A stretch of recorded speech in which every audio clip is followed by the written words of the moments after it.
Hey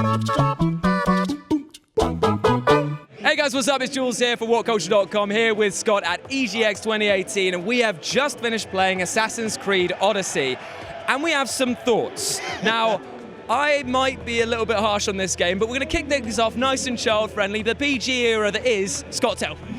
Well, before we get to the more negative stuff, because when we came out of it, Jules was like, ugh, and we sort of pulled a face at each other. I said a lot worse than that. He did, and we'll probably get back to it. So Odyssey is kind of the carry-on from Assassin's Creed Origins in terms of the way that it controls. Everything's kind of different. The control scheme's way more like Dark Souls, and they've changed things up a little bit more. You've now got like 2 different dodges you can do, a sidestep, a dodge roll, and basically there's a way bigger focus on combat overall. One of the things that we leapt into was a conquest mission, which is just when it turns into straight-up Dynasty Warriors, and you just have to clean out a bunch of different generals or army soldiers, and eventually you work your way up to the boss, take care of them, and that's the mission complete. But that puts such a focus on the combat, which is where the new contextual stuff comes in, which is basically you have a bunch of like fancy moves that you can do where you hold LB or RB and then press one of the face buttons. Like rip shields off, couldn't you? You could basically power up, you could heal yourself, you could do all these crazy stuff. I like that. That stuff was solid, and that's like obviously you can kind of see the future in this like, you know, more refined gameplay style and putting combat to the focus of it.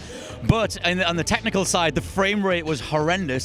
Dropped down to single digits for us at one point. Literally just like was a slideshow. Now they stress that it is an alpha build, and that like there's plenty of time till release, but there's not really plenty of time because it's like what, 2-3 weeks.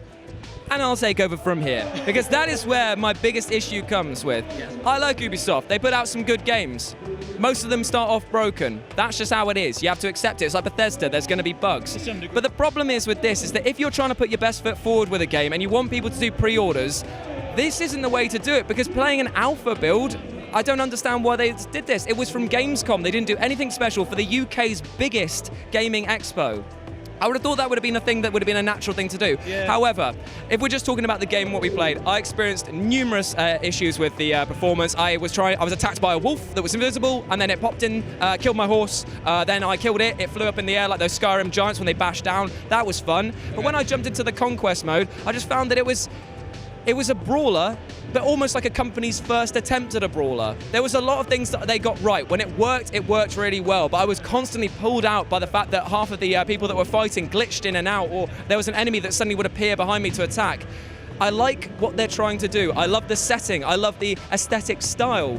I just have a problem with how it plays, and I can only judge a game on how it plays. Let me just say a nice thing again. Sure. Yeah, just a little bit.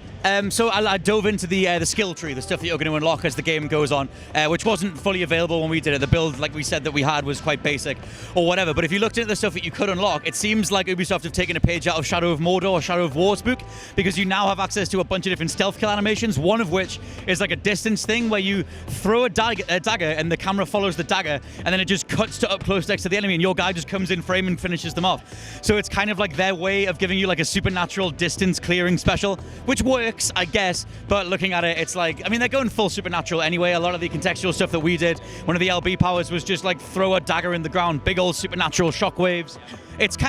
It seems like it's a bit of an identity crisis with the franchise. Obviously, Assassin's Creed Origins kind of went down the Soulsian route with the controls, and this one's going all in with that stuff, but it doesn't feel as natural as it could, mainly because of all of this, stealth is kind of on the back burner. The 3 missions that we could choose from, one of them was the Conquest, and the other 2 were still combat heavy, so we kind of ended up coming away from it being just like, we don't really know what they're even going for necessarily. The stuff that's in there didn't feel that especially polished. For a stealth game to try this much combat was a very strange choice, and I know that a lot of Assassin's Creed fans are already saying that Odyssey is a bit of the black sheep of the family, but the problem is that I really wanted this one to succeed, and I hope that they will turn it around for the release, which is, like we say, only in a couple of weeks' time. But we will bring you the review as and when that drops. For more coverage on Assassin's Creed Odyssey, as well as more hot piping piss from me and Scott Telford, stay tuned to WhatCulture.com. As always, I've been Jules. Oh, but Scott. You've been awesome, and we'll speak to you soon. Bye.